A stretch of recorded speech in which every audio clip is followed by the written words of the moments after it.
Welcome to the Church of Mabus radio show. It's Friday night, 7:05 p.m. Central. Listen, United Public Radio, 107.7 FM, New Orleans. And we got Wham here with us tonight. We got Mark Eddy, and we got Dennis Stone. And the subject is America's Stonehenge. And we'll see what else we get into. And yes, I survived the hurricane, and we watched Deadwood during it. I've been rewatching those the old Western Deadwood, and it fit with it pretty well for some reason. But as far as it missed us, we got a lot of rain, which was not good, flooded and all that stuff. But the way the hurricane went, it just like skirted us, went like right over us like a tire, and just luckily didn't stop. But prayers to all the people that had to go through it. I've been through Michael, so I know it sucks. But luckily we missed it. It was weird because, like I was telling Mark and Wham, there was no wind. And that was weird because I was expecting to hear wind outside. And that's how it was with Michael. But for some reason during this, and I was watching the weather map, it went right over us. Not the center didn't, of course, but the bands. There was a lot of rain for sure, nonstop. But good to have you here, Mark. You were with Gary not too long ago, and good to have you back. Oh, I'm glad to be here. We've been working together for 12 years or so. Yeah, you've been around. I couldn't believe you had an iCar T-shirt. I had Joe on the phone recently. What was it, today or yesterday? And I told him you had an iCar shirt. But other than that, I mean, it's cool. I just didn't know there was one, but he said there are. He said there's also some iCar thongs going around. I was like, okay, that's nice to know. Yeah, I don't have the thong. It was a T-shirt, and there might be that report that November and I worked on. I think it was an iCar study on alien contact or something like that. Yeah, definitely. We have some Church of Mabus shirts. They have like lizard people and aliens and Sasquatches on them floating around out there somewhere. But it's good to have you here, Dennis. Great show, and love to get into this type of knowledge. What got you started on this journey? What was the catalyst on this path in this direction of everything? Archaeological? Well, good evening, and thank you for having me on this evening. And I know Mark, I've been on with him a few times over the last dozen years also. It starts back about 70 years ago, and my dad actually is the one that got us involved with the site back in 1955. It was because of a radio show like what we're doing right now. And the station was out of Boston. It's one of the biggest stations still out of New England, actually. And the show was called Yankee Yarns with a host, native of Maine, actually. His name was Alton Hall Blackington. And on a Friday night at 7:30, the show aired. And it goes back to the 1940s, actually, this particular show. And the subject of the show is the site we call America's Stonehenge today. And my dad lived only about 7 miles away from this place and never heard of this before. So it kind of surprised him. If he lived at a great distance as possible, he wouldn't have heard about it because, of the distance. But, he lived right down the street from there, basically. And so he got pretty interested in the site, kind of blown away by the subject of this ancient stone ruins located so close to his home. A couple of days later at a barber shop, just waiting to have his hair cut up in the town of Derry, New Hampshire, which is next to where this site is located in North Salem, New Hampshire. And at the barber shop, just waiting, he picked up a magazine, started thumbing through it, and all of a sudden he saw photographs and a whole article about the same site. So he could see it for the first time, these photographs, and it was one heck of a coincidence, that within a week he saw it twice. And he asked the barber, and his name is Warren Haywood, hey, can I borrow this? And he goes, well, how old is that magazine? He goes, well, it's 1952. It's been sitting, so it's sitting there for 3 years. And he says, you can just have the magazine. Following weekend at my uncle's house in that same town of Derry, playing cards with about 10 or 12 people. And my dad at some point pulled out the magazine, passed it around. People were looking at it. Nobody recognized the site either. They didn't know anything about it until I got to my aunt and uncle, my mom's sister, actually, and her husband. And when they saw that, they were quite surprised because they said basically, wow, we know this place. We were there in the 1930s. They used to ride their bicycles while they were dating down to this site on a hill, and they would go up there and picnic. So, of course, my dad's next question is, can you find the place? It was not open to the public at the time, and so my aunt and uncle go, I don't know if we can find it. It's been 2 decades, and we know there's no road signs to it. It's not open, but we can take a look. So that next day on Sunday, the four of them drove around North Salem, New Hampshire, and finally found an old road. Looked familiar to my aunt and uncle. They took a chance, kind of going up on private property, and they followed the road up to the top of the hill, and the site was there, fortunately.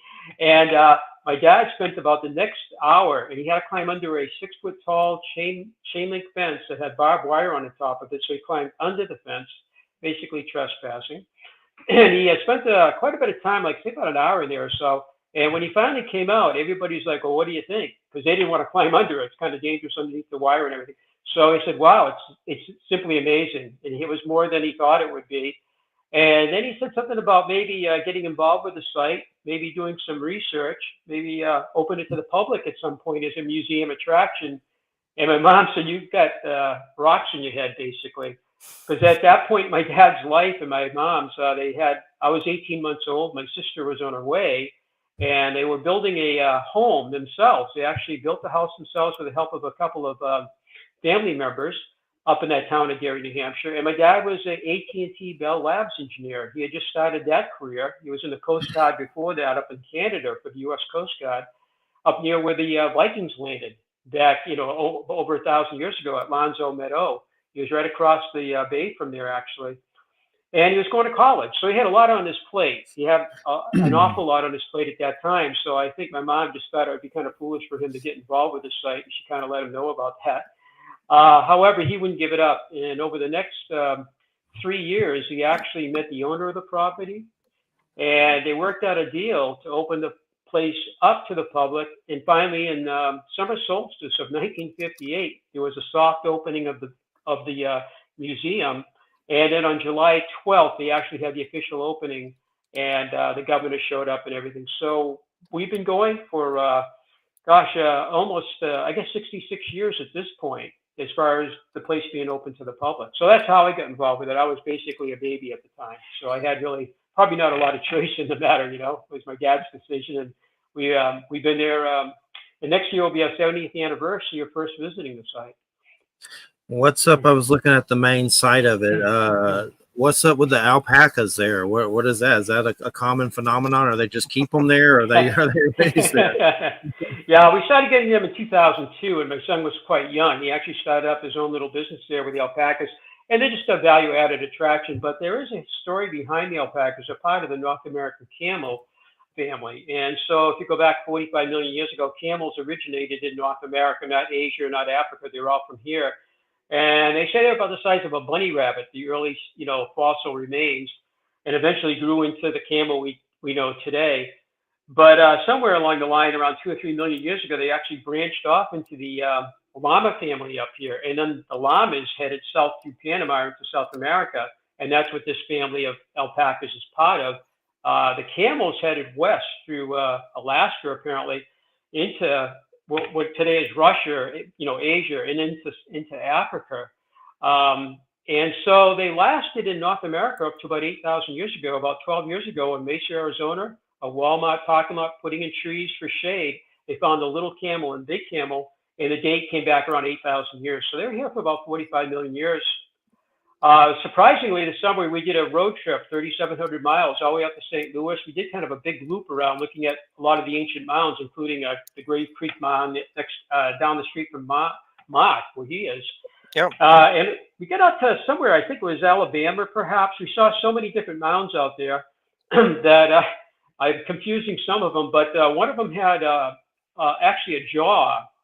And I looked at it closely. It was on display with the rest of the artifacts. So this is a jaw that came out next to one of the mounds. And as I looked at it, it said llama jaw. And I was quite surprised because I've seen camel bones before. I'm like, wow, there's a piece of evidence, that the llamas were here. So we not only had pyramidal mounds in the United States going, partly into Canada, but the the camel family was here and originated here in North America. So they're kind of part of the ancient past, if you will. So Cool. historical or prehistorical. So what do we know about who put it here? What have we gathered? I mean, that's the mystery, right? Or have we figured something out?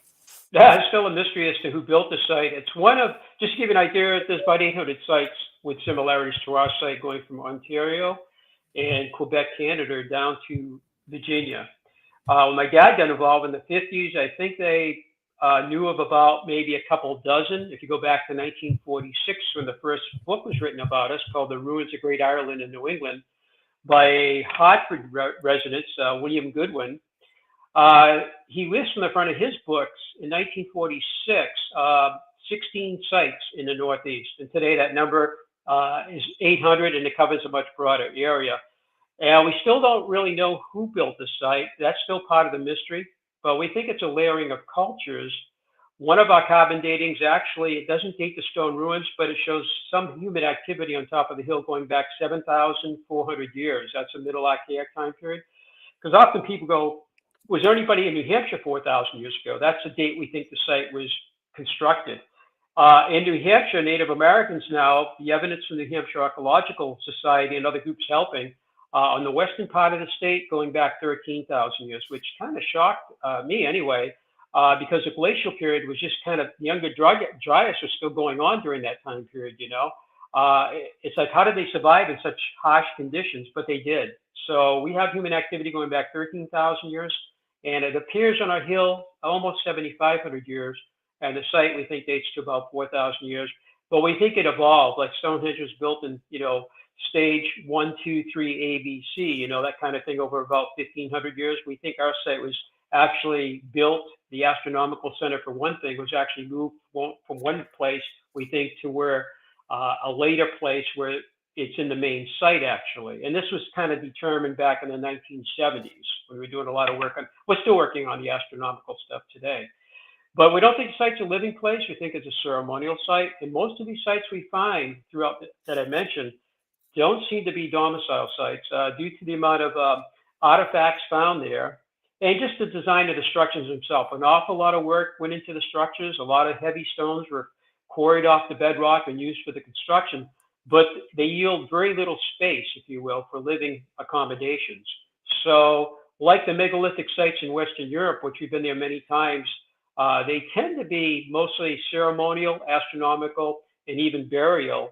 But Skara Brae, for instance, in the Orkneys, I've been up to Scotland, but I haven't visited that site. But that site there is a living site. It was a place where people actually lived. And they probably was some, you know, down the road is Maze Howe. That's where they buried the dead in more of a ceremonial place.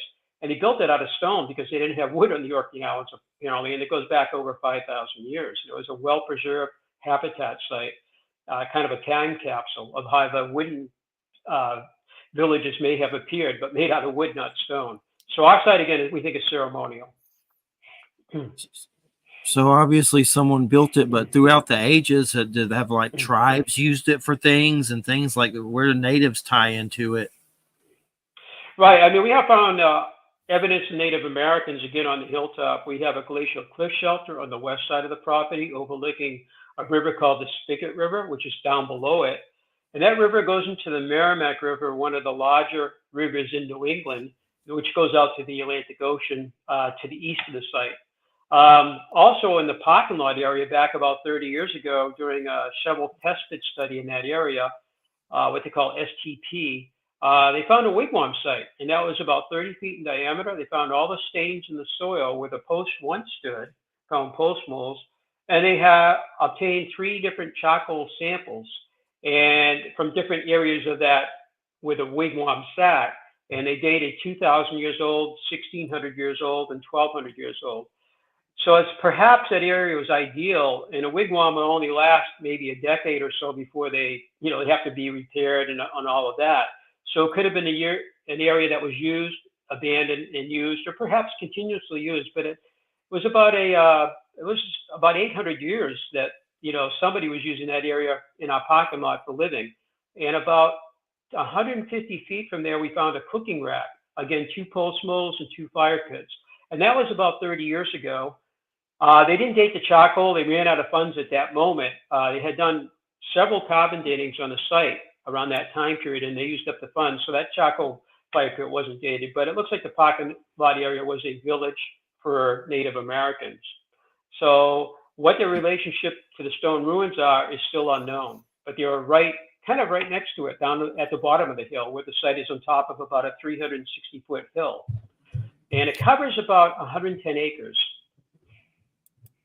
Wow. Was anything weird happen there at all? Any stories about anything strange or anything?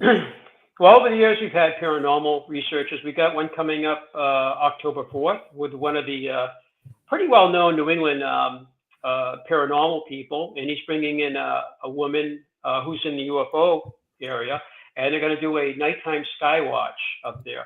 But Hans Holzer got involved with us back in 1970. I don't know if you're familiar with the Holzer, kind of the father of the paranormal, originally from Austria.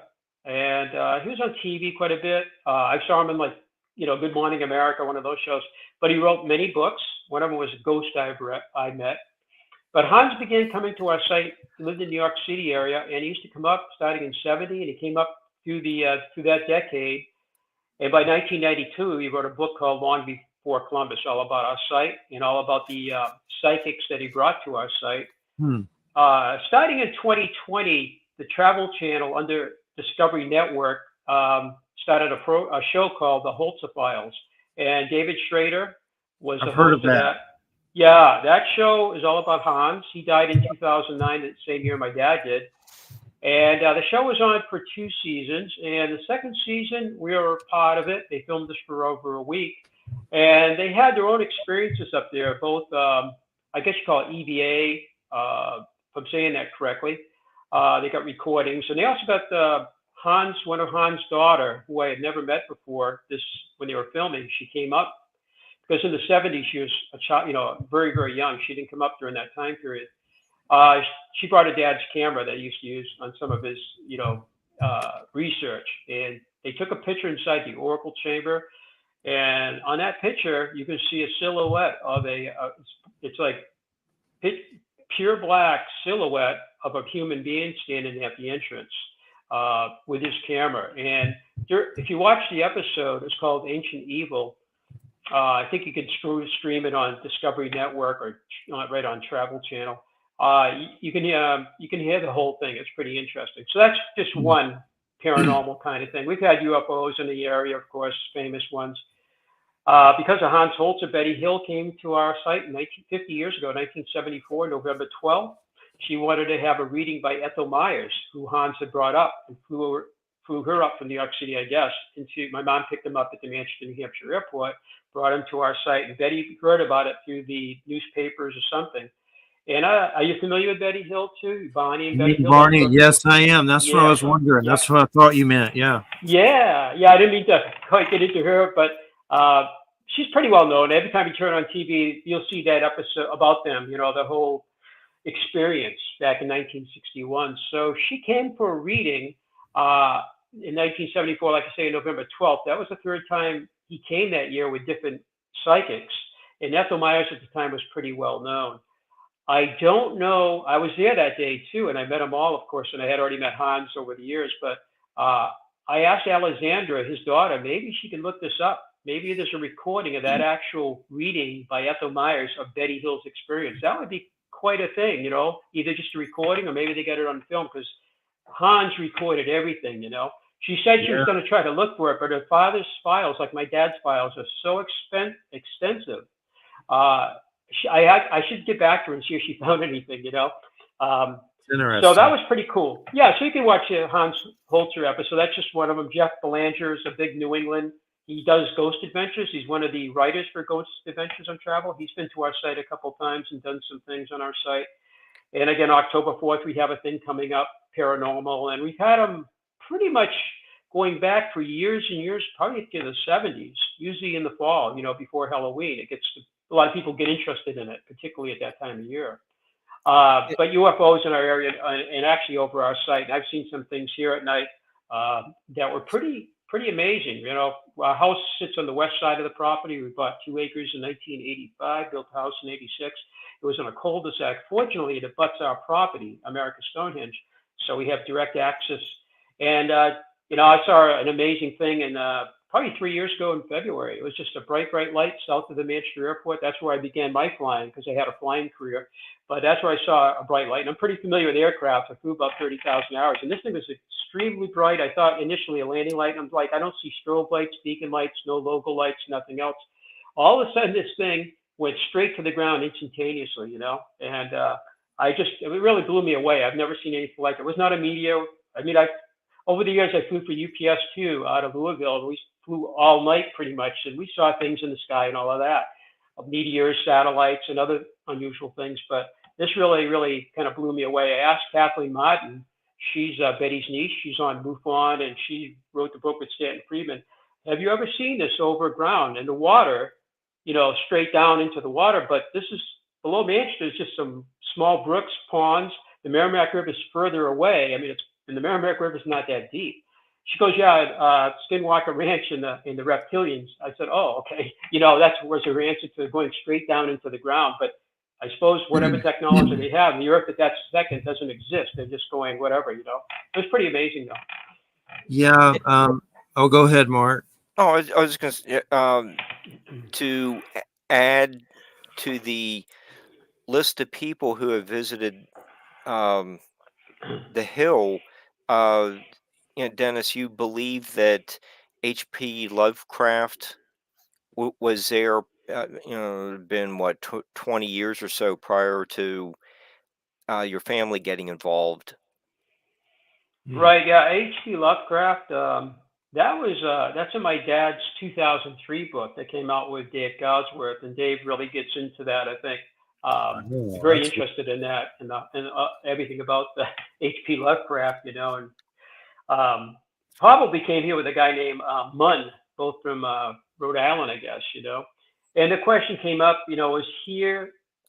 I guess it was the fact that he made it to the site, but did have an influence on, I think, the Dunwich Horror, which is an Afro mass. But Dave Goudsworth kind of points out all the different things in there that he thinks influenced that particular story. You know, even the guy that helped leading up to the description of the hill, the river. You know, and Harry Appleton was a guy that actually took care of the site. And then Goodwin used him to take care of the site when Mr. Goodwin got involved this is a little bit later, back in 36 and 37 when Goodwin first got in. But H.P. Lovecraft was there before that time. And I'm trying to remember, Mark, you remember the date on that? Was that around 1929 he might have visited? Dave wrote, H.P. Lovecraft visited Mystery Hill, you know, the old name for America's Stonehenge, in July of 1928, as chronicled in his most widely read work, The Dunwich Horror. Okay, the year before my dad was born, that's right, 28. And then before that, I think they're talking about and Andy Rothovius, one of our great researchers from the 60s, he just passed away not too many years ago, I think 10 or so years ago, but Andy was an amazing guy. And he was basically never went to school a day in his life. He had physical disability, but he had a photographic memory. He actually went to work for Lockheed Sanders Corporation as their librarian, I believe it was. His sister raised him, you know, and he could speak several languages. He was Finnish. But Andy did a lot of research on that, you know, whether Aleister Crowley could have visited the site too, going back about 10 years earlier, right around World War I. He was in New Hampshire, and he was actually in New Hampshire, and the lake was Newfound Lake, which is northwest of here, probably about an hour and a half northwest of here. And it had a name that he used that was an older name, used, I think, in the 1800s. I believe it might have been a Native American name. And today it's called Newfound Lake, one of the cleanest lakes in North America, I guess. But it's a beautiful lake. But whether he actually made it to our site or not is one of those, you know, kind of speculation. It looks like H.P. Lovecraft did make it to the site, though. Was there somebody else, Mark, you were thinking of too? I've been there. Well, yeah, that goes without saying. Yeah, you're famous. Well, you're still alive, but other guy. Dave needs to update his book to include my visit. Right. Yeah. Well, when you're gone, maybe after you're gone, you can. But William Shatner did a show, but actually Hans Holzer did the 1976 episode with Linda Nimoy's In Search Of. He was actually the producer on that, and there's a lot of footage from that in the Holzer files too. I had forgotten the fact that Hans actually produced that show. I think he did a couple of them for Lenny Nimoy.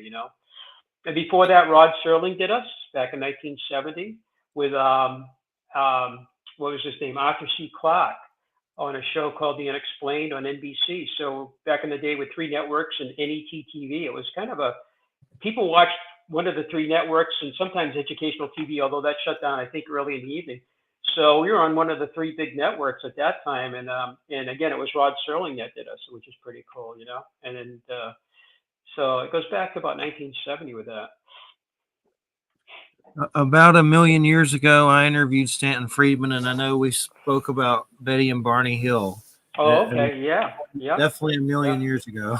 It was a long time ago.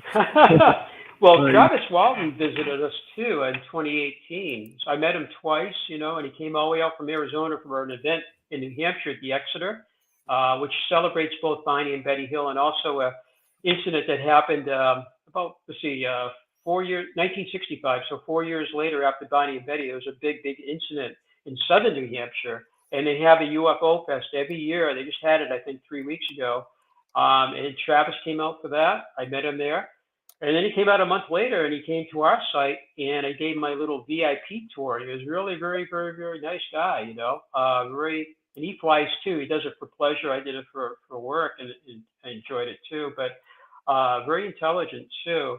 And I got a chance to talk to Calvin Parker too. He was supposed to be at an event with us, but he was kind of sick, and this is 5 years ago. And I got to talk to him. They introduced him to me on Skype before he spoke to the audience, and he was, of course, I guess he had met Betty, like Travis has, and it was a very, very nice conversation with him about our site too. So, but down the road, we got another UFO guy, David Fravor. He's a Tic Tac, the Haunted. He lives in Windham, New Hampshire, and that's where one of our stone structures exists, only about 7 miles away. I think David's from Ohio. He was living in San Diego, and in 2004, he had that whole thing with the Tic Tac off the Nimitz.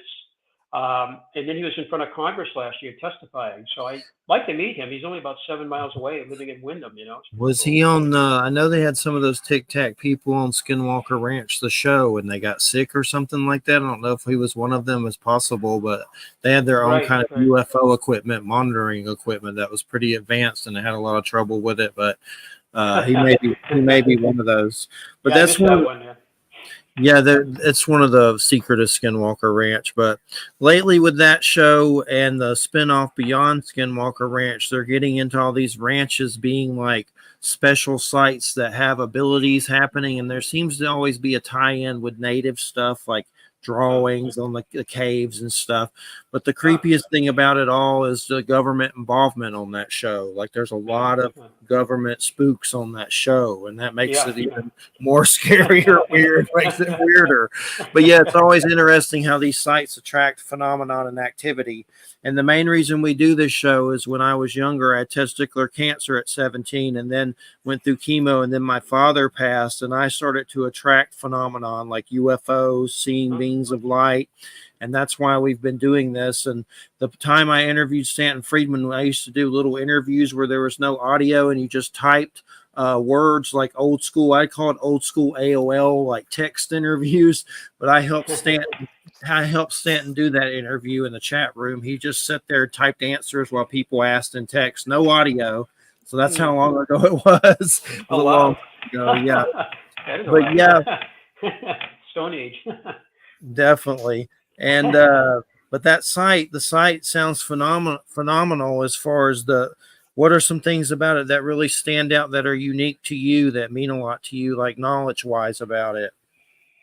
Well, it does have, we started researching the astronomical alignments back in 1965, and that's the year the book called Stonehenge Decoded came out.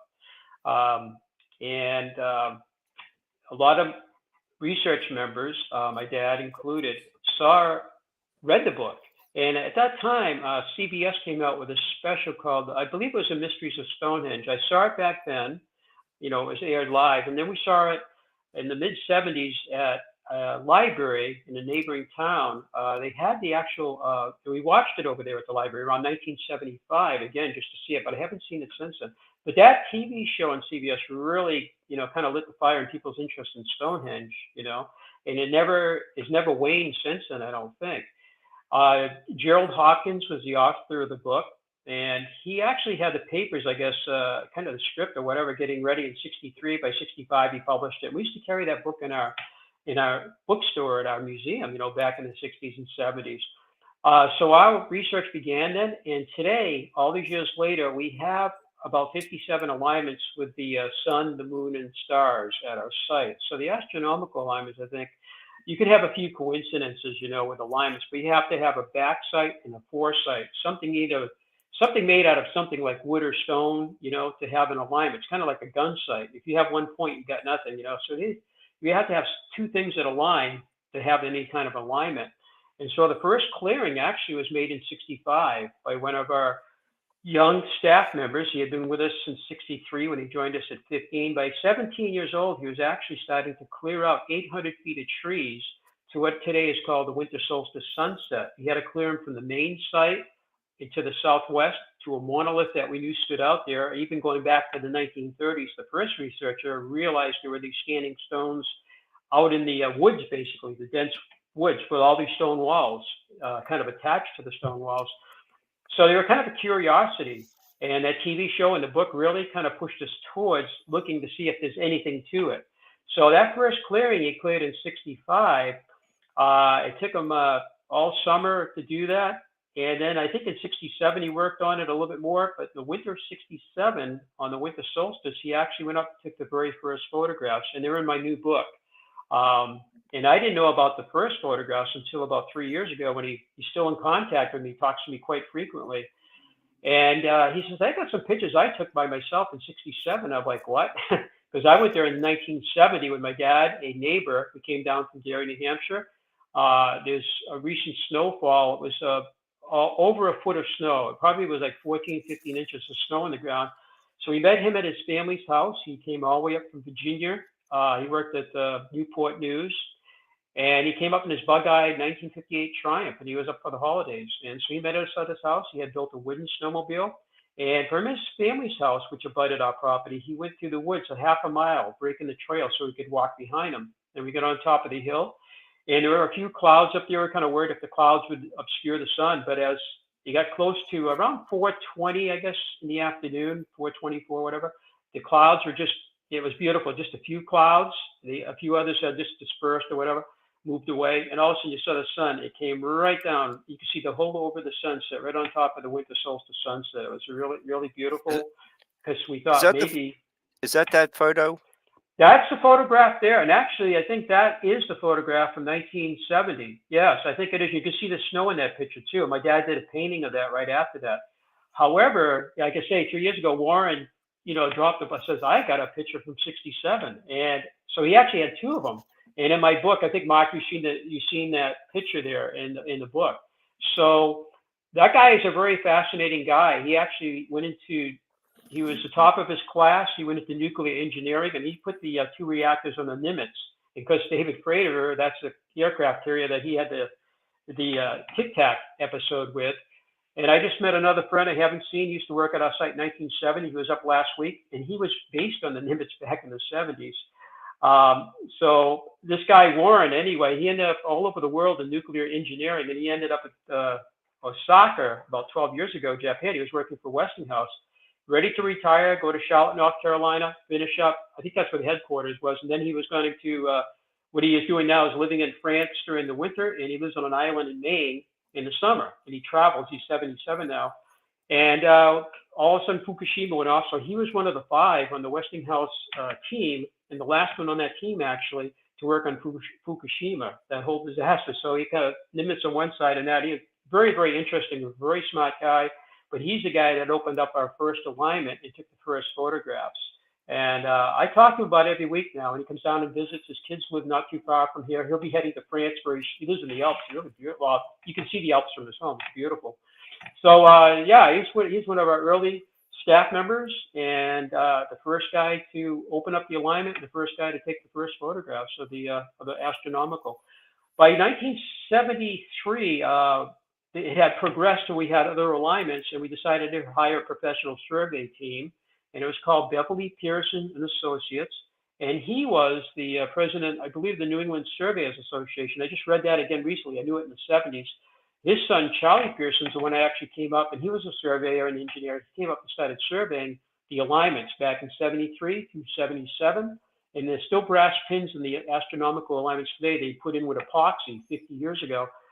It took 5 years because we were kind of limited on money. So we kind of paid them as you could go over the next 5 years. That data was collected, sent to the Harvard-Smithsonian Center for Astrophysics, which is in Cambridge, Massachusetts. And during that winter of 77, 78, they analyzed it. And when we get the results back, they said, if these were used for astronomical alignments for that purpose, they would work about 1800 BC, plus or minus, I think it was 250 years. And we have the gentleman's name that did the analysis. He goes, also, you have 24 star alignments. And we did not know that. We knew we had a true north, which is Polaris today. And the site was built 4,000 years ago. Thuban, which is part of the constellation of Draco, the dragon or serpent, was the pole star. But we were kind of shocked by that we had 24 star alignments. I mean, we knew we had one of them, but not the other 23. So today, all these years later, between the star, the moon, and the sun, we have about 57 alignments on top of the hill. I think one of the biggest things recently, and Mark is actually, Mark met me, I think Mark, about 4 years before 2016, probably around 2012. And at that time, we didn't know we had any serpentine walls. And all of a sudden in 2016, I retired from American Airlines. And in that spring, right after I retired in March, I started to find these walls.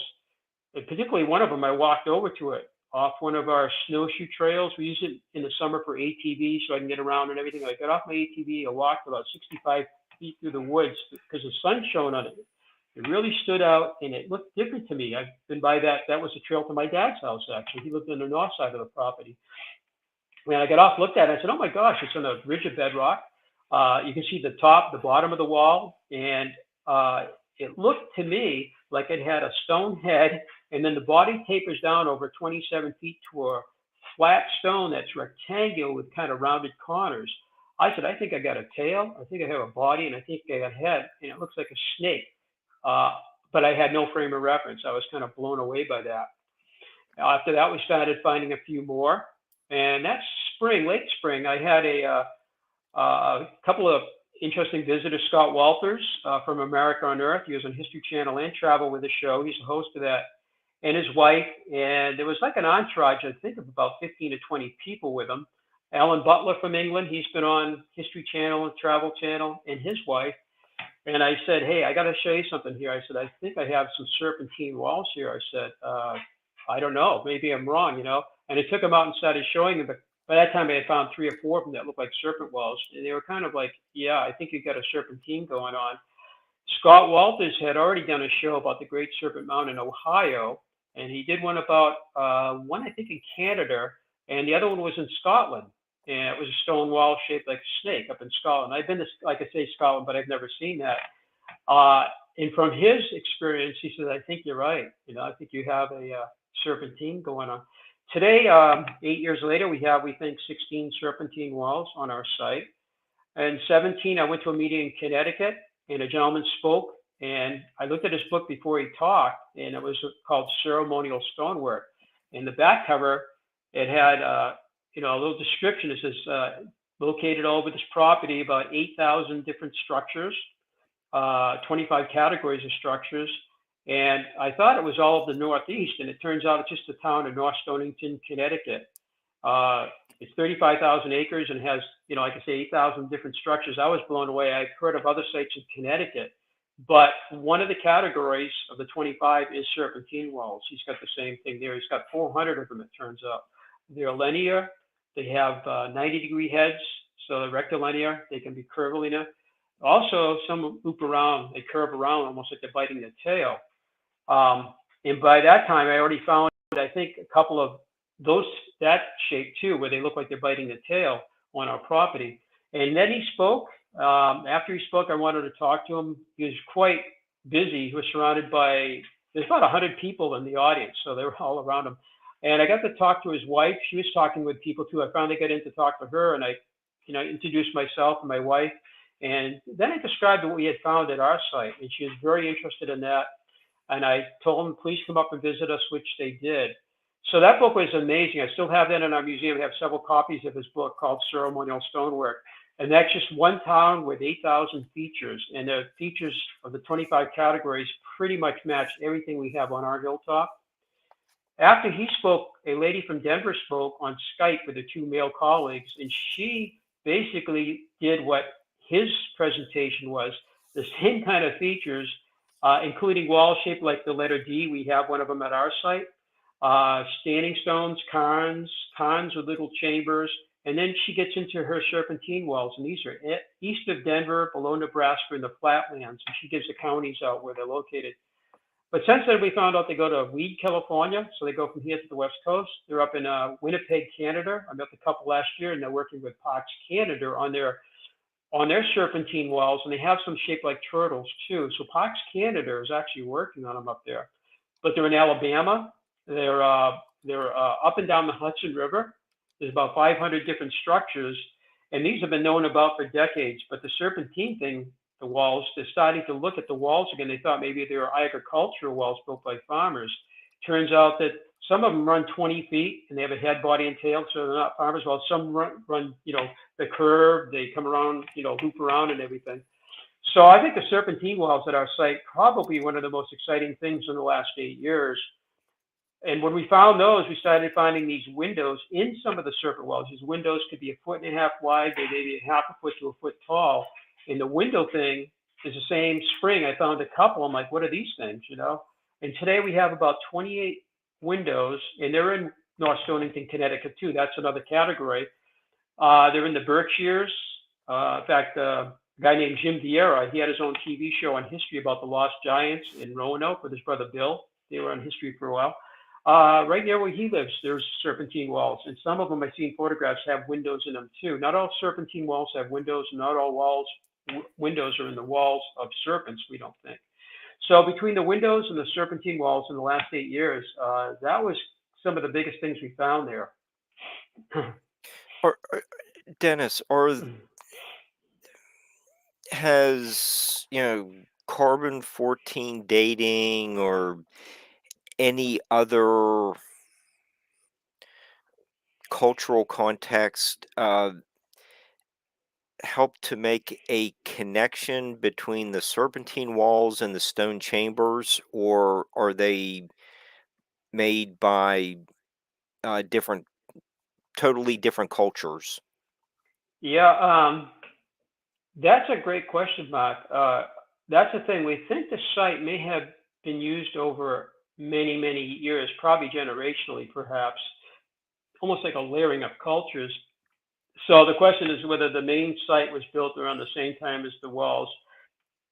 There may not have been exact dates they were built, but I think that they're a part of that whole thing. I think one of the dates we have 16 carbon datings we did since 1967. And we also did more recently optically stimulated luminescence dating. And that was done in 2020 when they came and took the cores. They took 4 samples, and it took 2 years to get the results back. That's pretty normal now. Part of that's one of the serpentine walls. The biggest one we have is 2,550 feet long. It's twice as long as the Great Serpent Mound in Ohio, which we visited last year. And it comes around, it looks like it's biting its tail like the Ouroboros. It's part of a chamber called the Watch House. The date came back on near the end of the tail. There's another hump, and we always knew that wall was kind of hump shaped. And that's towards the tail that turns 90 degrees, ends up in a pointed tail with one more stone beyond it, which we might represent a rattle. We find some of the tails have little stones beyond the end of the tail. So that repeating pattern does happen. I think it happens in North Stonington too, but I've seen it on our site. The date came back. It's a light test. It can be on dirt or sediment. It can be on rock also. And we had 2 dirts samples tested and 2 rock samples. The 2 rock samples didn't test at our site. In a couple of other sites, there were some problems with the rock samples. And the guy that led the whole thing was Dr. Feathers of the University of Washington. He's been doing this since the late 80s, actually, and getting ready to retire. But he kind of explains why they may have not worked. But the dirt samples tested, and you build a wall, and everything up on our hilltop is built on bedrock. The whole hilltop is just granite bedrock. It does have right through the middle of the site, there's an earthquake fault line. The whole thing is bisected by that fault line.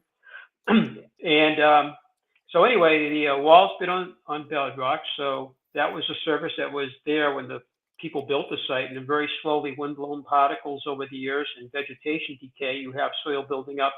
And in New England, it's about an inch. It takes about 125 years, but that's just an average. When you have a hill that's washing and erosion, so it takes longer sometimes, depending on the lay of the land. In some areas, the land is flat, or it's like a little basin, and that collects, of course, sediment quicker, But this wall where it humps, the land goes flat for a couple feet, and then it goes down a hill.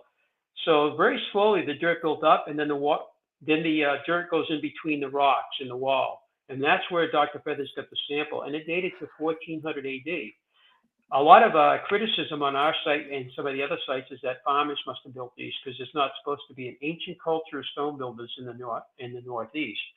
And they still maintain that to some degree. It's not these guys, if they were building this thousands of years ago, we would know about it. And anything in New England pre-colonial is usually pots and pottery, not stone chambers, standing stones, serpentine walls, or windows or any of these things. They don't really exist in mainstream, which is a shame. These things are here, and now we're using scientific dating methods to date these. But all Dr. Feather says, basically, the wall was there, the dirt builds up, and the last time it saw the light of day next to the wall, towards the bottom, was 1400. That's before Columbus came over. So this is prehistoric. The top of the oracle chamber, the biggest chamber on the site, the date came back on that. There's 2 feet of dirt on top of the stone slab roof, and it varies from 17 up to 24 inches. And that was a great candidate. They need a certain depth of soil to do this test. And that came back 1550 AD. That's still pre-colonial in our area. So it wasn't some family building it 200, 300, or 400 years ago. This thing was already sitting there. And Dr. Feather says, of course, the chamber is older than that date. It's a minimum date. So, were the walls built at the same time as the site? I think possibly they were, but the biggest serpent wall seems to have been modified. We think it was a smaller serpent at one time, possibly. And it looks like it was modified. And today it loops around the entire site, comes back in front of the watch house, and right in front of the boulder, which looks like the head of a serpent. It's a glacial erratic, and it might represent the Ouroboros. I don't know if you're familiar with the Ouroboros. You might want to explain it. Yeah, the Ouroboros is an ancient symbol. It's Egyptian, Greek, and other cultures in the old world, but also I've seen Native American artwork, pottery, cliff paintings, pictographs, and they have a lot of serpentine, artwork on it. Some of them bite the tail, and it could vary what the symbolism means, but it can, in some cultures, mean infinity, the circle of life. Wholesomeness is another one. And also, serpents can represent kind of like protection or even healing. On the medical staffs, we have sometimes one serpent, sometimes 2. The serpents in the Bible, Adam and Eve, it's St. Patty driving out that serpent worship out of Ireland. I've been to Ireland. They said there's never any snakes there, no fossil record, but they're driving out that symbolism of serpent. So the Ouroboros is kind of an ancient symbol, and it can either be biting right on the tip of its tail, and I've seen photographs of snakes actually doing that in real life, or it can be biting on the side, and that's more rare on the side. So we have what we think today is about 3 Ouroboroses at our site. And so that's a symbolism of that. But the watch house is just a simply amazing structure. Boulder is actually aligned with a lunar event coming up in 2035, part of the 18-and-a-half-year lunar cycle. It's called the Lunar Minor Standstill Moonrise. It's also a cross-quarter day. We have the quarter days, which are summer, winter, spring, and fall, but in between each of these, we have the cross-quarter days. And the next one coming up is November 1st. and it's called Samhain by the Celts. But excuse my dog barking. In Mesa Verde, there's similar kind of yeah. Sorry about my dog. I apologize. Sky. It's okay. It's okay. I have like 10 here, so hopefully Okay, I'm mine gonna don't blame. do it during it. Oh, it's your dog, not my dog. That's good. No, it's yours. I think it's yours. Okay. Well, anyway, we went to Mesa Verde a few times. In 1990, when I got there, they have both the summer solstice and winter solstice, and they also had the cross-border days here too. So Native Americans were celebrating that too. But inside that chamber, back in 1958, 59, they were excavating it, and they found bones in there. They found 3 bones. 2 of them, well, one of them actually looks like a little bird bone or something. It has a drill hole, so it was probably a pendant. And right next to it, they found a stone pendant that's shaped like our summer solstice sunrise stone. It had a drill hole in it too. So these might have been like offerings left inside that chamber. In 1968, the other 2, 10 years after they found them, 2 of the bones were brought to the Smithsonian by a school teacher. And at the Smithsonian, a physical anthropologist, Dr. Lucille, I believe her name is, St. Hoyen, she looked at those 2 bones plus 3 others that were brought. But those 2 bones from the watch house, she looked at them and she thought they were bison or buffalo. So she showed them to her male colleague who was more into the animals. So he looked at it and he agreed. He said, I think these are bison. She goes, yeah, but they're from New Hampshire. You know, she was kind of surprised. And he goes, well, if you go back in time, there's a woodland bison that existed up in the Northeast too. So we haven't had them carbon dated, but that might be something we should do sometime.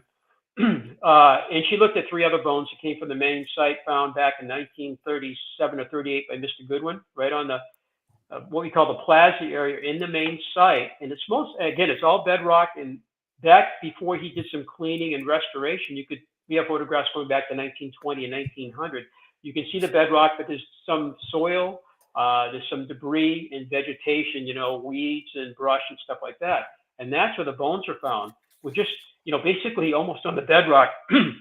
So she looked at those and said, I think they're human. All 3 bones are human. She talked about the density, she talked about the color and some other little things. She goes, but my best guess is they're human, and that's before DNA. So she sent all those bones back to us in 68. They made the newspapers and everything. But we had them DNA'd last year up at Thunder Bay, Canada. And a friend of mine from the West Coast actually did some of the Paracas skulls and used that same laboratory up there. And we sent 2 of the bones, kept one in safekeeping. We had to send the other 2 through customs separately, a very kind of expensive thing. And we want to make sure we didn't lose them. They both made it to the laboratory. They were both processed, and they were found that they were related to, they did 39,500 different samples.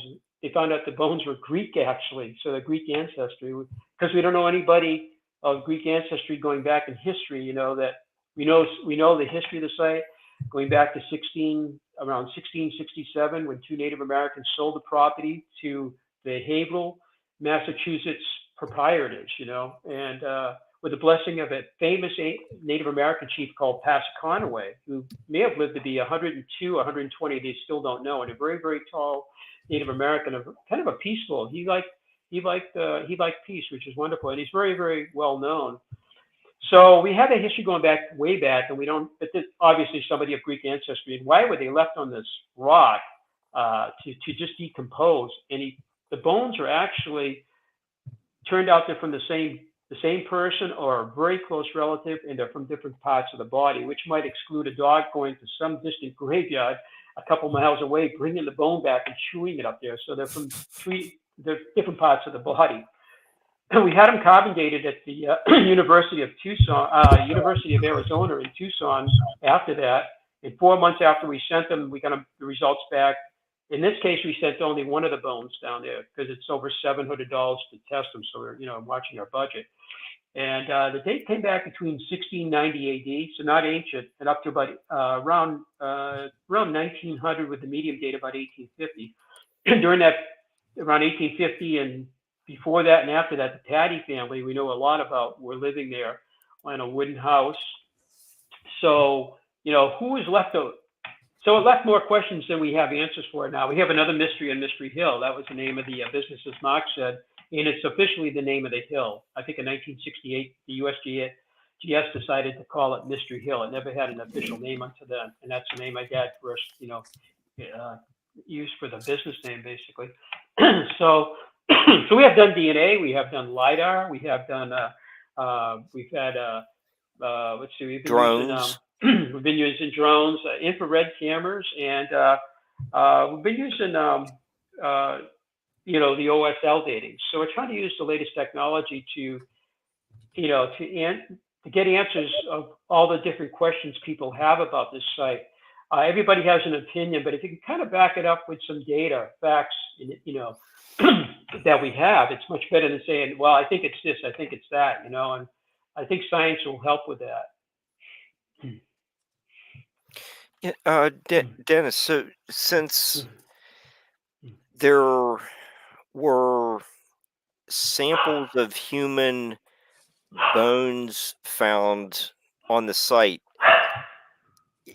can we conclude anything about a function of America's Stonehenge was some kind of burial place, or do we just not have enough evidence to make that assertion?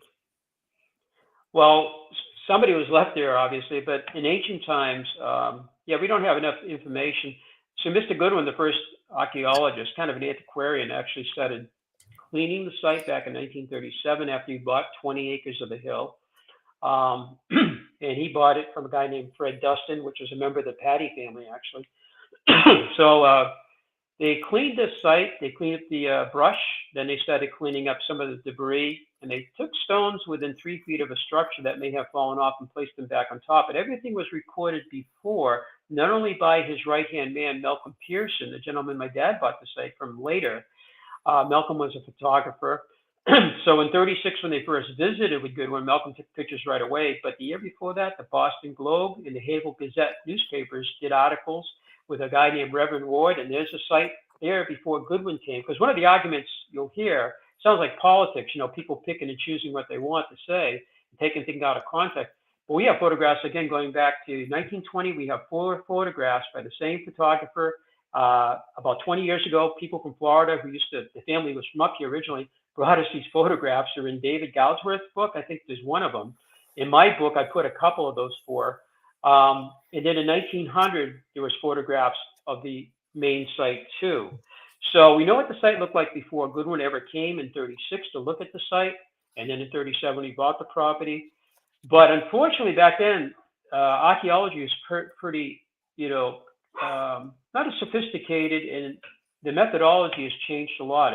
It's much more carefully done. We have all these different tools for dating today, and even survey equipment, LiDAR, all of that. But if he hadn't cleaned out the chambers, today they could take that soil and they would send it out to a laboratory. They could analyze the soil, look for different chemicals. I think potassium is one of them. I think phosphorus, perhaps, or and there's another couple that you'd look for.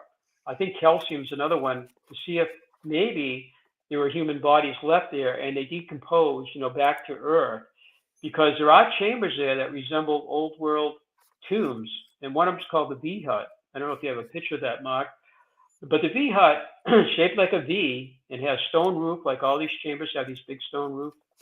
It faces southwest, and I was already aware from a Time Life book back in 1976 that megalithic sites, are located all over Western Europe. It's not just Stonehenge, but in Ireland has about 2,000 megalithic sites, and there's a photograph of it there. Yeah, a little. You can see you can see this a little hard to see with the glare, but you can see it there.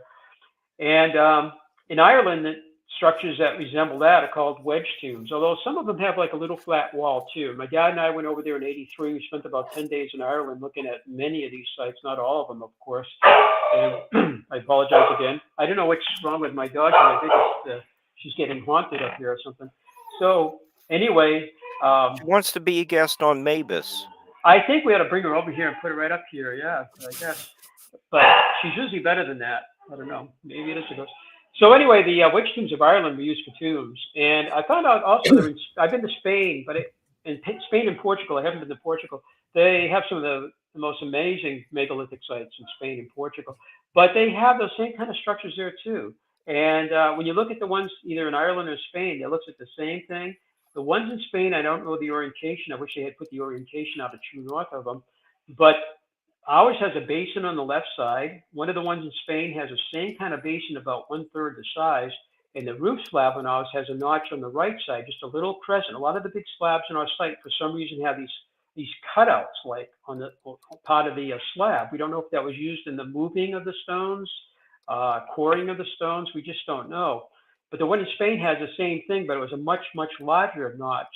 And then to the side of these structures, both Ireland and in Spain, there's these slabs of stone stood up on one side of the structure or the other. And ours has that too. I don't know if they showed up in that photograph. We think that over here, these were used to seal up the tomb after you put the body in there. So the size, the shape, and orientation of that structure is like what you can see in Ireland, and the shape is like in Spain. And they were known, I guess, to be used as tombs. Our east-west chamber, used to be called the Tomb of the Lost Souls, runs east and west out of true north. It's about 27 feet long or so. We think it was larger at one time. It was damage done to our site during the 1850s when the Patty family was there. They actually had people coming up there and taking the site apart, removing a lot of the stonework. So they were actually repurposing the site into local building projects, which is not unusual with these sites. You know, no matter where you go, you see parts of the structures removed, like in Avebury in England. When I went to Newgrange in Ireland, down the street is Knowth and Douth, and one of those had a crater. And I said, what happened to that? It was during the Potato family, and they put people to work building roads, and they used some of these cobbles from that structure and some of the rubble to build the road bases, you know, the road beds, you know, to put roads on. So they took this 5,000-year-old site and they started destroying it. And that happens everywhere, which is unfortunate. So that chamber might have been about 35 feet long originally. And it's similar to what I have seen in France near Carnac. And they're called galley or gallery graves. And they're used as tombs also. They exist in northwest Ireland, which we didn't get to. And they're also in Holland. They call them the Giant's Bed, the hidden bed. And they always run east and west, again, out of all those three places plus our site. The size, the shape, and the orientation are the same. And it could be just one big coincidence. I don't think it is. But our site is kind of like a Reader's Digest. Everything you can find all over the Northeast, including North Stonington, is compressed on about 110 acres at our site. And the more we look at it, it's like this structure, you know, this structure and this structure could be found in the Hudson Valley, but they're separated, you know, by a couple miles, kind of a low density, if you will. You get in your car, you drive, you see a couple structures, drive down the road and see more. And even North Stonington is scattered over 35,000 acres. But ours is really a high concentration on top of that hill, these structures. So any Bigfoot or cryptid stuff that happens around there? Anything like that? Well, yeah, there's one mentioned in the town of Derry, where I'm from. It's in the Nutfield, the History of Nutfield by Richard Holmes, who is from Derry. And he puts all sorts of history in there, and also some folklore and some mysteries in there too, including a serial killer that lived in the area. So going back to these bones found on the property left there, you know, it's just like, oh, you know, you wonder about you just think about that. It's not that you know, you can't prove it. But the Bigfoot, yeah, he does mention a Bigfoot story in that particular book. Up in Lake Winnipesaukee, on the North Shore, there was a giant skeleton found there too. It's in Dr. Heald's book. And Dr. Heald writes about the history of Winnipesaukee, and he was writing for one of the local papers. Always interesting. I think he did his, you know, he did investigation, fact checking, and all that. But that was reported, I think, in the 1800s. But I don't know if you know Ronnie LeBlanc. He's from Expedition Bigfoot on Travel Channel, and Yeah. he's been to our site with his daughter.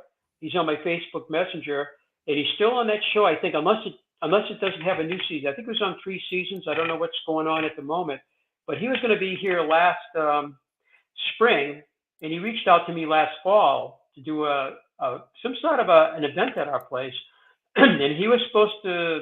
On the equinox, I had Scott Walters back and his friend Haley Ramsey.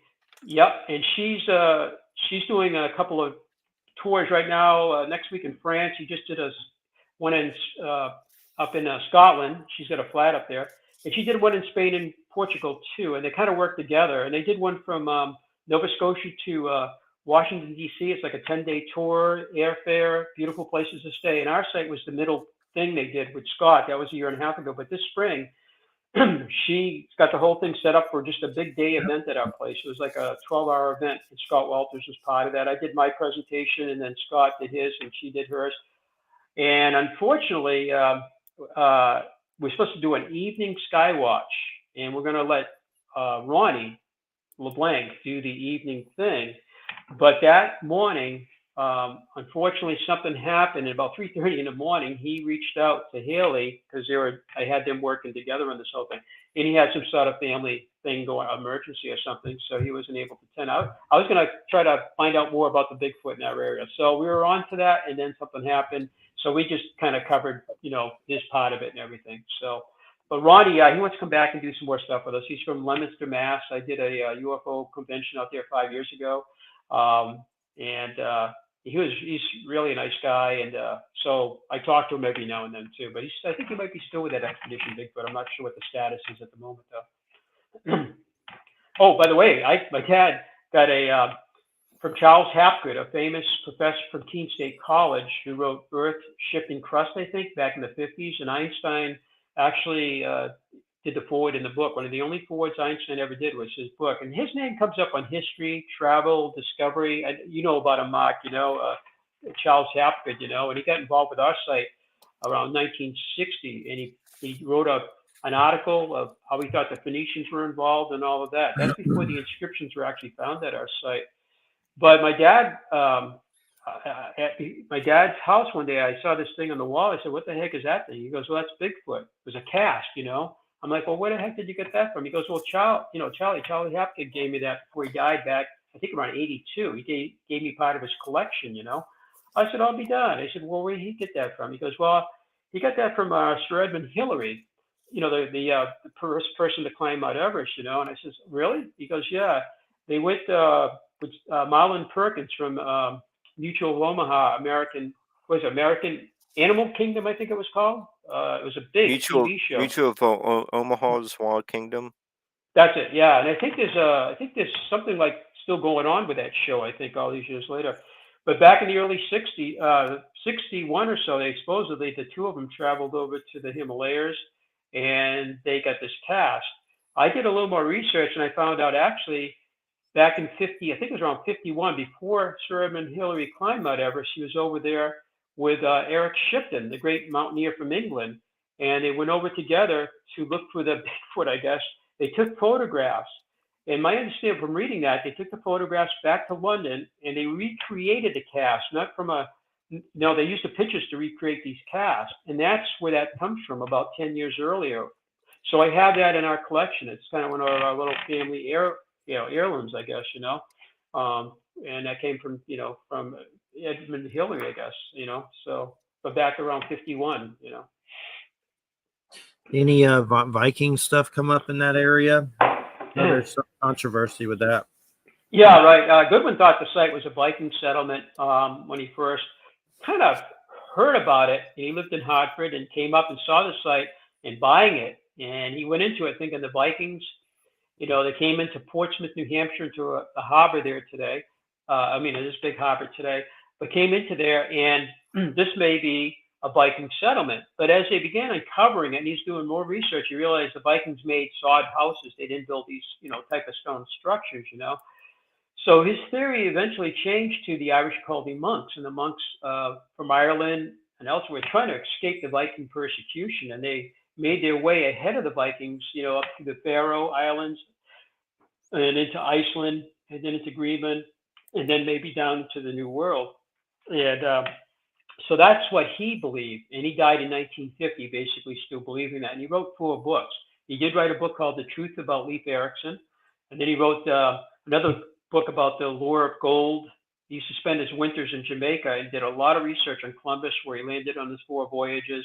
And also actually trying to find remains where he actually was down there, I guess. But And then he wrote another book. I forget the name of it, but the Ruins of Great Ireland and New England is the one that really pertains to our site and the other 15 sites. So the Viking thing's really interesting.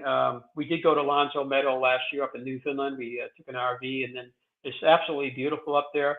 You go from Nova Scotia, it's Sydney. You get on a great big ferry, and it takes about 7 hours to cross. You get to Port of Basque, I think it's called, on the southwest part of Newfoundland.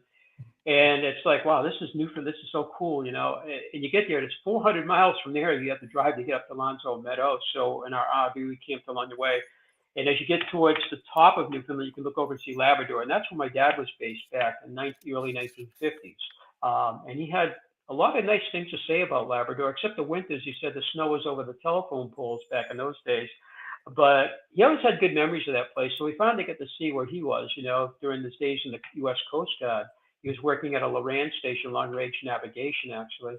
And then when he came back home, he ended up at AT&T Bell Labs because of his, you know, engineering and electronics skills he learned in the Coast Guard, I guess. And then he went to college too.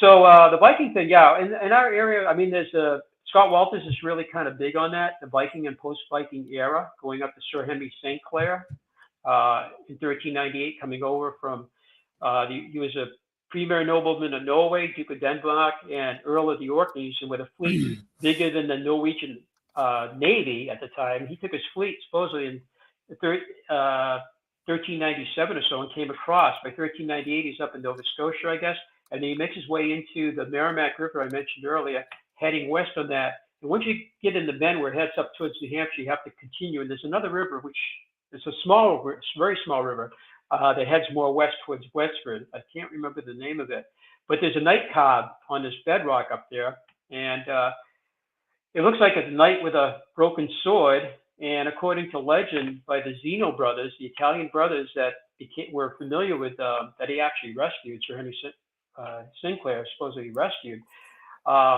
they talk about this whole narrative of him coming over there, and his distant relative, Sir James Gunn, was like his right-hand man. And the crest they found, they believe, is that family crest of the Gunn family.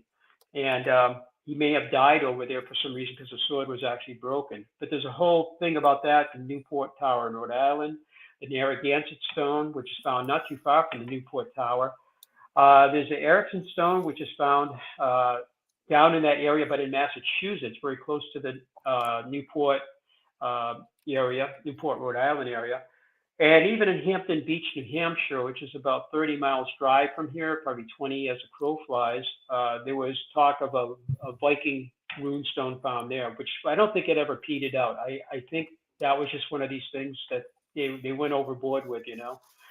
But the Vikings, yeah, my dad was the chief archaeologist back in 72 and 1973 with the Spirit Pond runestones, which Scott Walters has done a lot with too, up in Pompton Beach, Maine. And my dad worked on a couple of sites where they found sod houses. They actually carbon dated material from that, and it turned out to be close to 1400 AD, and that puts it back into the time period of post-Viking, pre-Columbus, kind of in the Sir Henry St. Clair time period. Not saying that he actually did that, but that's in that era right there. They weren't that excited about the 1400-year-old date, but today that's because they say the Greenlanders were coming over for 400 years until about the 14th century. The little ice age has already taken place in the 1300s, going into the 1400s. 5,000 Greenlanders disappear. They don't go to Iceland. They don't go back to back to Europe, apparently. So that would be, I think, today even more exciting to find 1,400-year-old material from a sod house. So it's one of those things they haven't proven 100%, but it's still interesting. And and my dad was there for 73 and 72 working on that, in the state of Maine put him in charge of that whole project.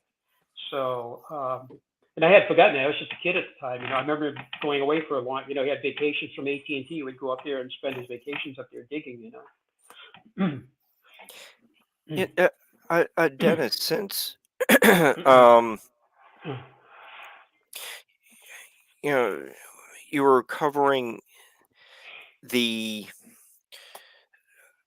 early, photo from about 50 years ago, you know, work that could be done, with the technology at that time. You know, there are, longer pole saws and other equipment. Get bucket trucks to areas of, remote areas of the property. So you had a recent forestry project done. What advantage have you seen from, just a few years ago versus, going back to over 50 years ago? Hmm. So 50 years ago, and going back even to the 50s, the main site is where you toured. You went up to the visitor center, up to the main site, and then back to the building. It's about a half a mile loop. Today, we opened up much more of the property. I think back then we opened up probably about 10 acres. Today is about 15 or 16 acres, with the other 90 acres open during the winter months for snowshoeing. And that's where a lot of the other serpent walls, windows, and other features are out there, including big quarried slabs that have been propped up by these builders, and then they start to work the edge of them with hammerstones. These things would have been seen back back then because the forest was so thick. A lot of it just disappears into the brush. I mean, we're aware of the walls outside the main site. They were aware of some of the standing stones because they're kind of prominent, even with the brush and trees around. But they didn't see the some of the other features that we can see today. So walking in the woods back then was pretty dense. You can lose a lot.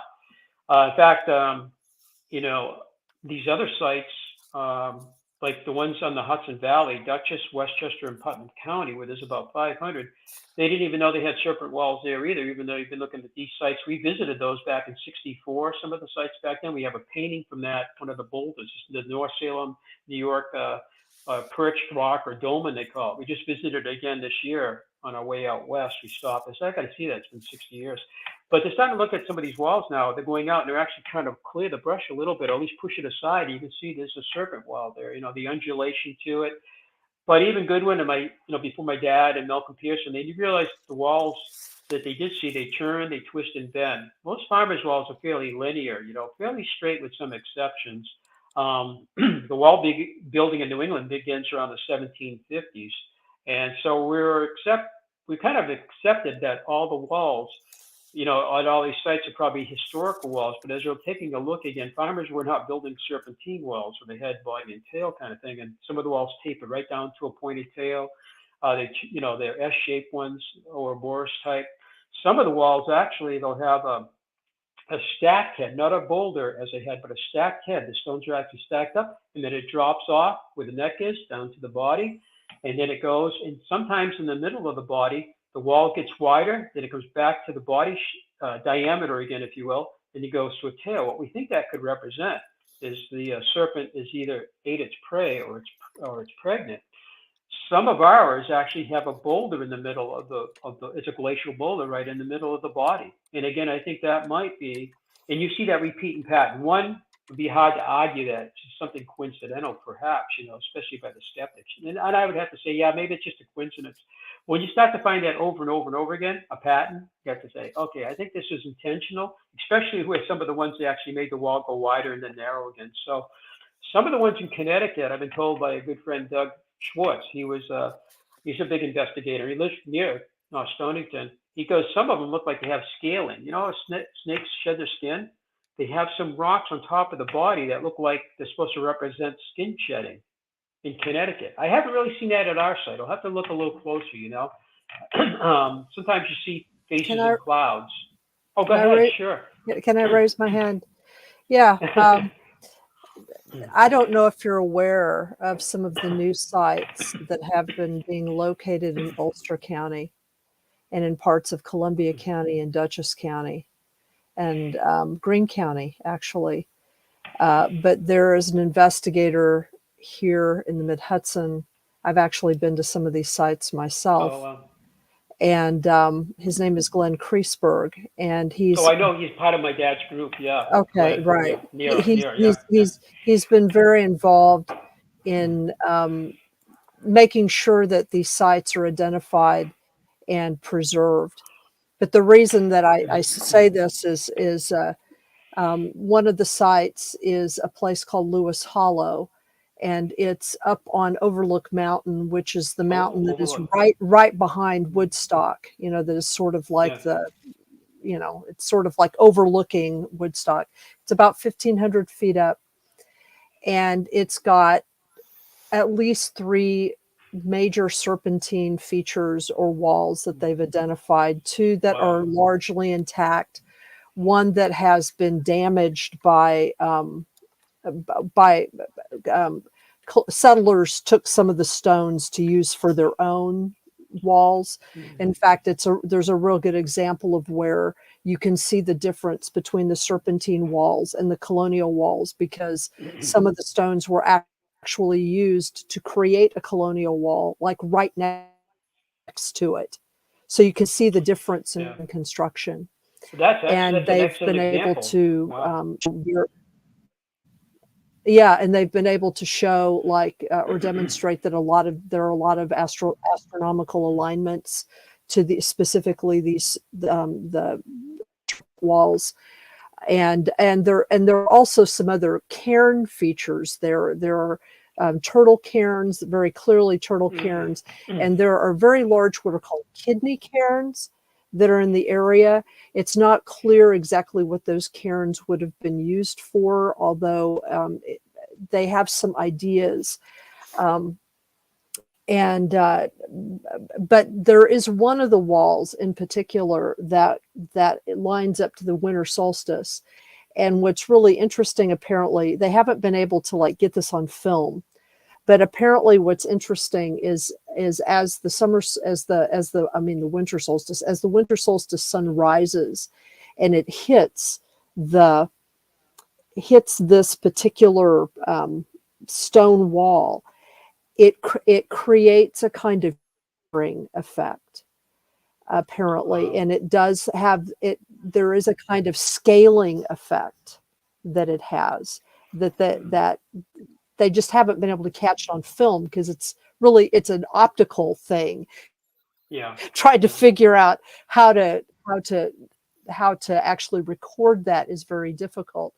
But they're still doing some dating on the site. They're trying to figure out, they haven't found a lot of artifacts or anything with it, but there's a lot of lore that is site that goes quite a ways back.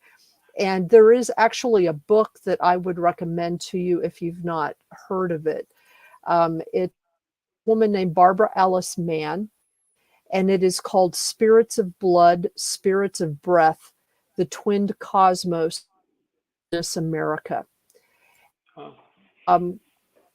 The reason that this book to you is that she both a traditional historian, but she's also a Seneca lore keeper. And she has collected from, I don't even know how many indigenous groups here in North America. And so a lot of those stories specifically have to do with mound building and effigy building and petroglyph building, petroform building that have not been recorded before. And she talks very specifically about, or records very specific accounts of what some of these snake effigies mean. They don't mean exactly what they mean in the old world. They sometimes they're similar, but and I do think that there's the possibility of layered meanings. I don't necessarily think that it's beyond the realm of possibility that other groups of people came things too, and I mean, who knows? The history of North America is not written. And there's a lot of unknowns. She might provide, if you go through this book, you might some interest. She also provides clues on how to read, and this is based on oral tradition, but also some archaeology that's been done by indigenous people and some older texts. I don't even know where she finds some of her archival sources. to be honest. I mean, she's just like relentless, you know what I mean?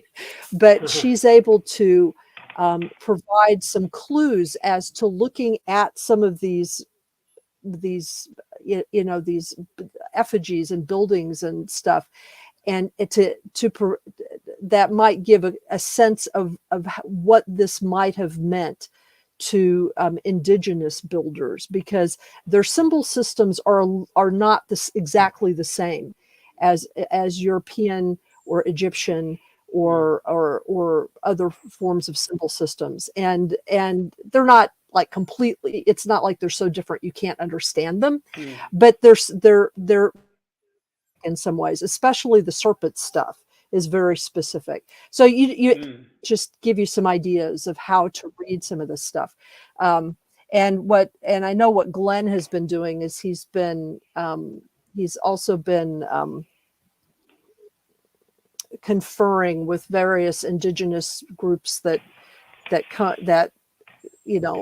come up and can give some clue as what it meant or what this meant. I mean, because some of that stuff actually has survived in lore. You just have to find the people that are willing to talk about it, and I'm sure that that there's this assumption oftentimes that all indigenous people left the East Coast, and they didn't. A lot of people actually stayed behind. They hid in plain sight in various ways, and they kept some of those ideas alive. I mean, that's certainly true in the Hudson Valley, and because I personally know some of these people, and they have retained traditions here, and have survived. So, but they don't tell everybody stuff. They don't trust telling people, what the significance of some of these sites are. So you have to, that might give you some insight into some of that. It's not that I think you've done a bad job. I've enjoyed this talk immensely. But there's a lot of certified in Ulster County, Dutchess County, Columbus County. It goes all the way up to Albany. So that's really, just so you know, really that work's happening. Yeah. I think Glenn we're having the NERA meeting in Manchester, New Hampshire, it's right around Halloween, I think. I think it's around November 1st. They do a 3-day meeting, and they're going to do it in Manchester because it was actually, NERA was formed in our basement back in '64. My dad, they got all the photographs downstairs in our bunk beds. We had a playroom, and that's where NERA started with my Uncle Oz and Mary Lamb and Charlie Winslow and Andy Rothrovis, and there's a picture with all these people there. So I think it's possible Glenn might be up for this. It'll be their 60th anniversary, and I believe Friday they're going to have the field trip at our place, and I was thinking of doing my regular PowerPoint presentation. Actually, I have two, but I was thinking maybe just going into the slides that we have from the very beginning of NERA. My dad has a lot of slides. Just putting on a little slide presentation with the people and some of the structures they visited back in the early 60s. Mm-hmm. So Glenn might be there. I think Terry DeVoe he's from Halifax. He was the first Canadian president of NERA. He's a vice president now. But it'll be kind of exciting, and we still got a little time, over a month, to get my presentation ready. But October is an incredibly busy month for us. We have met with a number of Native Americans actually at our site over the years. Paula Underwood, she was Iroquois living in California, an IBM consultant, and she wrote The Walking People, and 10,000 years of oral tradition that her dad taught her, I believe. And it was two different ways of telling the story to keep it accurate. Her dad had her do that. She died a number of years ago, but she came out to us and met us a couple times, did a prayer circle in our theater where we show our videos of our site. So she's one. And in Walking People, she said, she never knew about these sites on the East Coast. However, her oral tradition does talk about some stone structures in the east, towards the east, I guess New York, maybe our area, and they were built by an unknown strange people, according to her tradition, and that's in her book, The Walking People. So if you get a copy of that, it's a very thick book. It gets into some of that. And on the Holzer Files, Scott Walters came out for that too, and You know, he was invited out because the show ended up on the Travel Channel and part of Discovery Network. He came out for 3 days, and they put him on for like 5 minutes on the show. It was pretty cool. But Daryl Jameson, Black Eagle, I think at the name of he's part of the Wampanoag in Massachusetts, and he's been to our site a couple of times. And he had an episode when he came up, probably about 7 or 8 years ago. He came up with, I think he might have come up with Scott Walters and another gentleman, David Brody, who was an era board member and an author too, and lawyer in Boston. But David's written dozens of books, were in some of them. But anyway, he had an episode up on the site. So when he came back to film for the Holzer Files in 2020, he requested not going up on the site because it's an amazing place, but I had this episode last time I'm here because it's not in my blood that we built my part of it, built the site. So they filmed them between the visitor center and that watch house somewhere in the middle. It was done at night. They made up like a studio for him, an outdoor studio. It's pretty cool. But you can see his words on that particular episode. And he has 23% Scottish Orkney Island blood in him. And he goes, I think my relative, his name is Jameson. He goes, I believe I'm related to Sir James Gunn, that expedition that came over in 1398. So that's kind of an interesting, take on that. And we've also had that gentleman I met from Connecticut. He brought up a Native American that's living, I think, in Connecticut most of the year. He's from Mexico. His ancestry talks about them coming all the way up in the ancient times, prehistoric times, into the New England area, And coming right up the Hudson, and from Mexico, and they did that, I guess, on a sort of a routine basis. And I can't remember his name, and I wanted to spend more time with him, but unfortunately that day Doug brought up one of he's actually an archaeologist from the University of Connecticut, Dr. McBride. He brought him up and introduced him to our site and to me, and we took both he and the Native American gentleman, both very nice, on a tour of the whole site. And Dr. McBride, I guess, has been put in charge of Gunji Wamp and brought Connecticut now, And I don't know how that stands at the moment, but Connecticut's getting involved with that site. I'm hoping they'll do research, study, preservation, maybe, get it known to the public, the significance of the Gunji Wamp site too. But unfortunately, all three of them were there, and I could have had them separate. It would have been wonderful. Nothing wrong with both of them being together, but I could have spent more time with each of those guys because there was just so much information going. I was like, a little overwhelmed with everything you're talking about. And Doug too, 3 people. And then we've had some other Native Americans too, more recently up there. We've done some smudge. I think it's smudge, the ceremonies with them and everything. And I'm trying to think, I know there's another one too we've had up. So that the oral tradition is so important. And if they're willing to tell us, we might have a lot more light shed on what these were. It almost seems to me and I don't want to put words into their mouth. You see these we have 16 serpents from about 27 feet up to 2,550 feet in length. It's almost like they could have been done at different times, and it might be something in honor of their ancestors or their family. We're not really sure. The possibility the serpent may have come from, we have snakes, of course, but also the constellation Draco in the Northern Hemisphere. When you go to the Great Serpent Mound in Ohio, and there's supposedly 95 of those going all the way out to Iowa, One up in Michigan, I did a radio show not too long ago. I don't know if Mark you were involved with that one, but the part of the AA, what is it? PS? PS, yes. They were the husband and wife team that do. They're both. Yeah, they said that one of their serpent mounds up there was recently destroyed. So that's a shame. I mean, we need to continue civilization, but ask if you're going to put up homes or whatever they're doing is to build around these things and try to preserve them as much as possible. But in that case, that one was bulldozed away. And I'm sure the bulldozer operator and the construction had no idea, they're just up there doing their job. Unfortunately, the thing was destroyed, I mean, it's gone now. They just have pictures of it. So preservation's a big thing, and educating people, I think, about these things. That's such a cool story, though. You can see where they actually borrowed from a serpent well to build a colonial wall, I guess, or post-colonial wall, That's interesting, It's very, very interesting to me. Most of ours are pretty much pristine. Most of the damage was done on the main site by the family and then by the quarrymen. Fortunately, because these other things were out in the woods, I think they were kind of not touched, you know. I mean, trees fall on them and that kind of thing, and the uproot.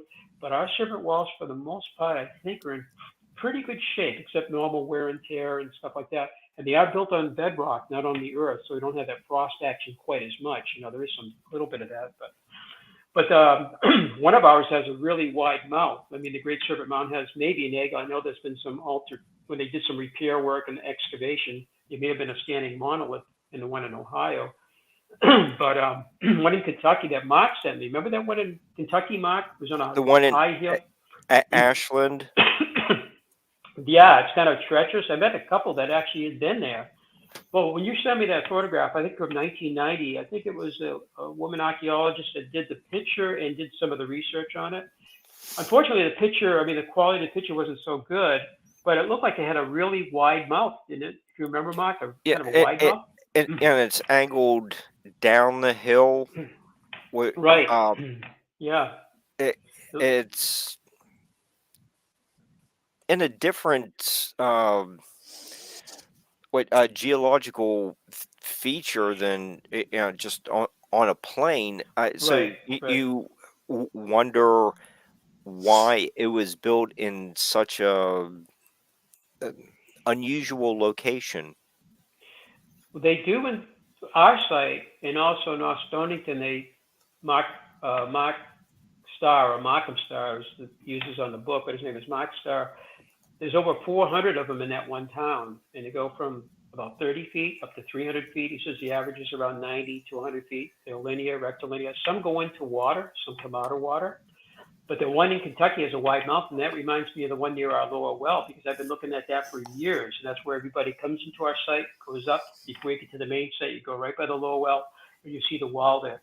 Not only is that interesting, it goes into the main site through the chain link fence where that boulder is, which I think could represent prey or it's pregnant. But it has a 90-degree tail with a boulder at the end of the tail. But the other end of it, it's kind of running, it's heading south, like a lot of ours seem to be in a southerly direction, but not all. This one had this wide mouth, and once I saw that photograph you sent me, you know, it's funny how that works. I really caught my eye. I said, I think this is a wide mouth serpent. And you can see where it actually, the wide mouth, and then it kind of has like a little bend in the wall where the lips would be, you know? And it faces the swamp. It's almost in a swamp, and it's by the lower well. But Mark Starr says some of his come out of the swamp. Some of them, I think, go into a swamp.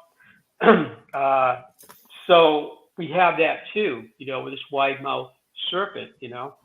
So that was good. That kind of thing. It kind of, you know, when you see other ones, it brings up more ideas, I think. It really does help, you know, puts it in perspective, I think.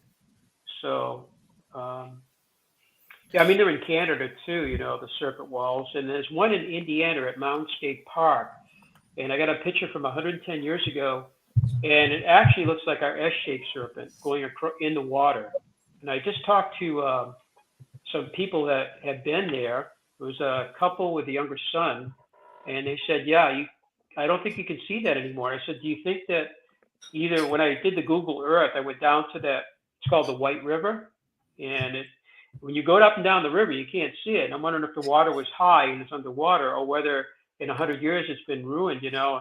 Were people kayaking and canoeing through there and, you know, they got sick of hitting rocks? I don't know. I have no idea.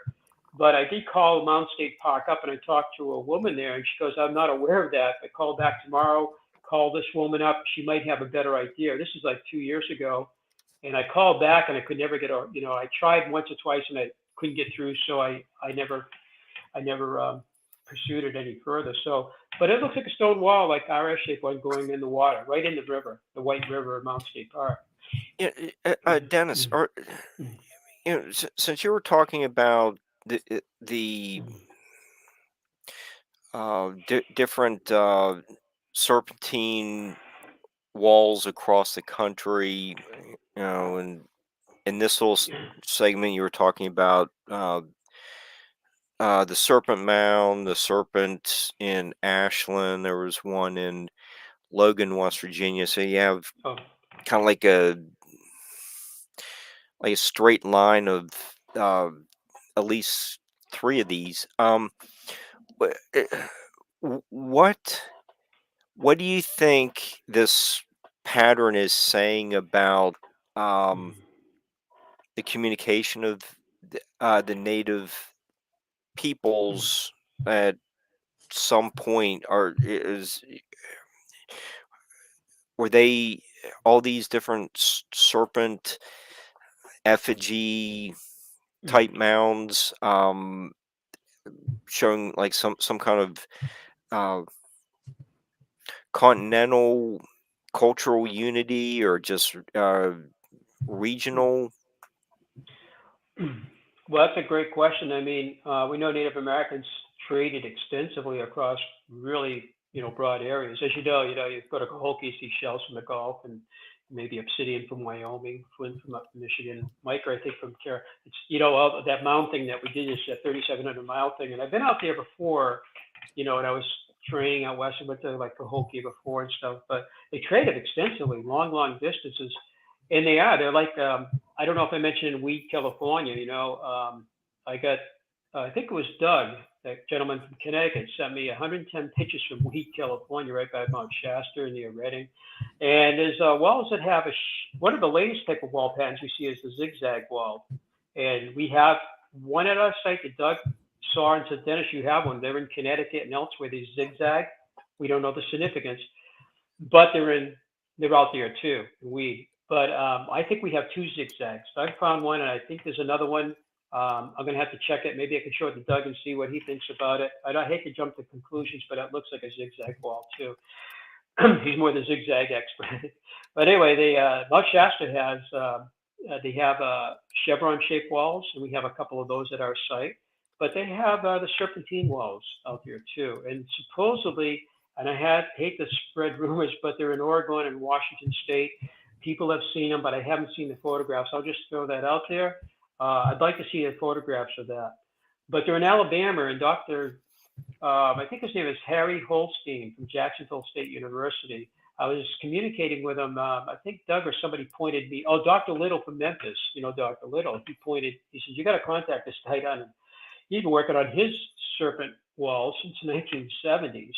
And he's got a 40 square mile area of standing stones, cairns that are very, very large, though, on a big scale, and then serpent walls and some other features. So I started communicating with him in 2020 during COVID, and he invited us to meet him at the university, and then he'd take us out and show us.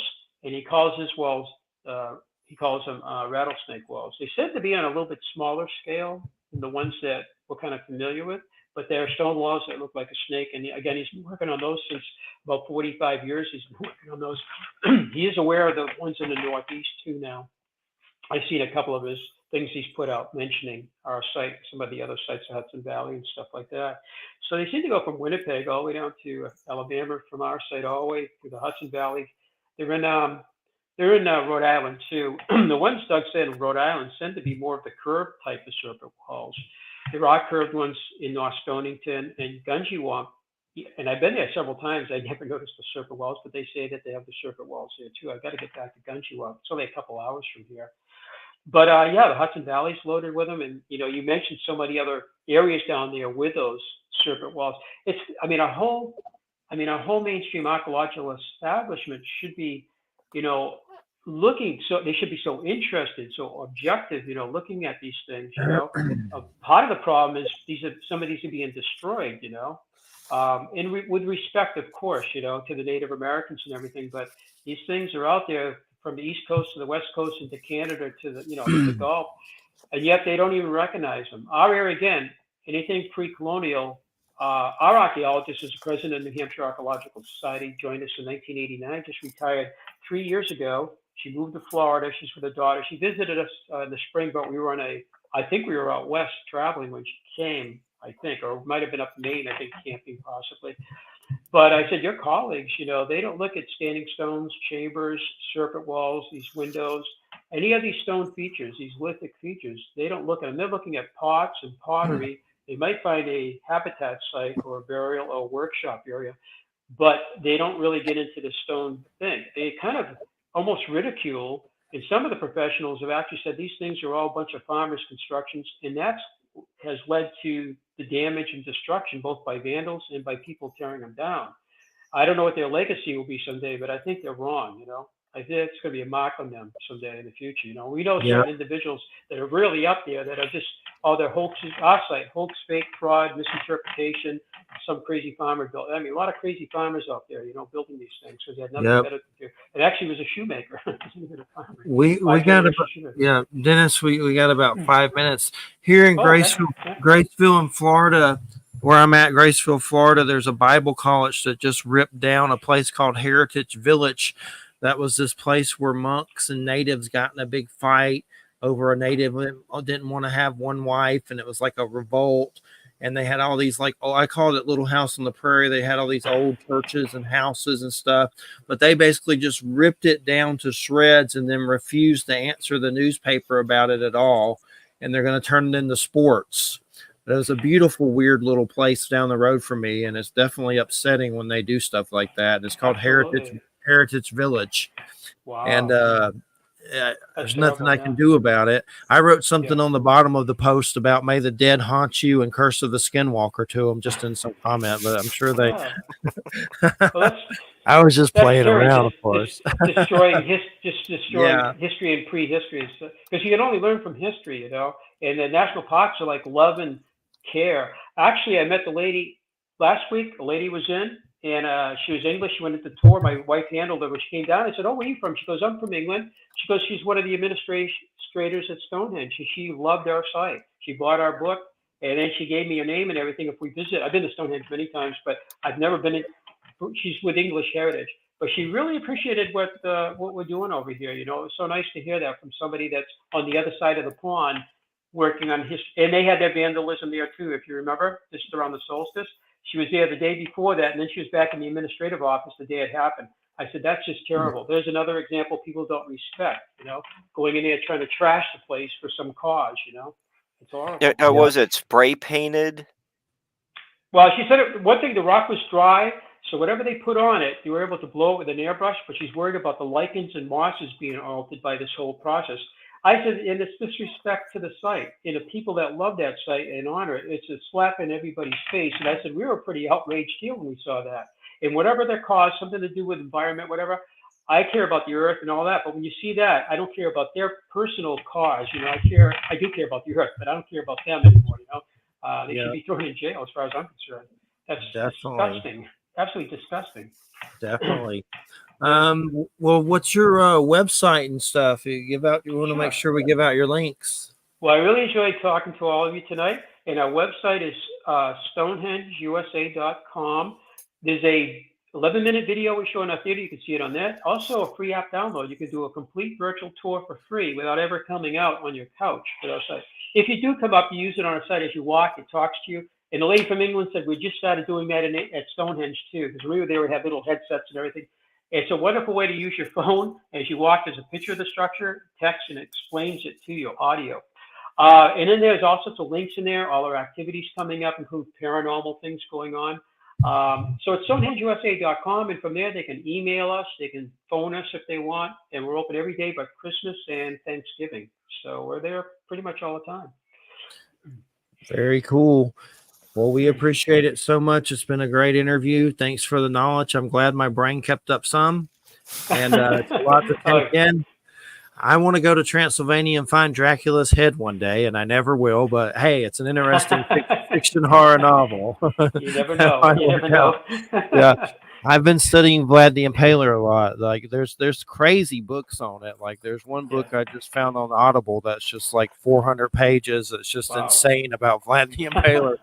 But yeah, we appreciate it so much, and keep us in the loop on future projects. And I'm glad that we can get into the paranormal a little bit with you. That's always fun. So we appreciate it. Thank you so much. Thank you again. Have a wonderful fall, and I'd love to be on your show again. Thank you so much again. And thank you, Mark, and thank you, everyone. Take care. Thank you. You're listening to United Public Radio, 107.7 FM, New Orleans. Steve Ward. And then the next week is Charles Liu on quantum physics. And then a Jim Morrison show, The Doors, and then Father of the Crossroads, our Halloween show. And that's our October. Everybody have a good weekend. Good night, everybody. Thank you.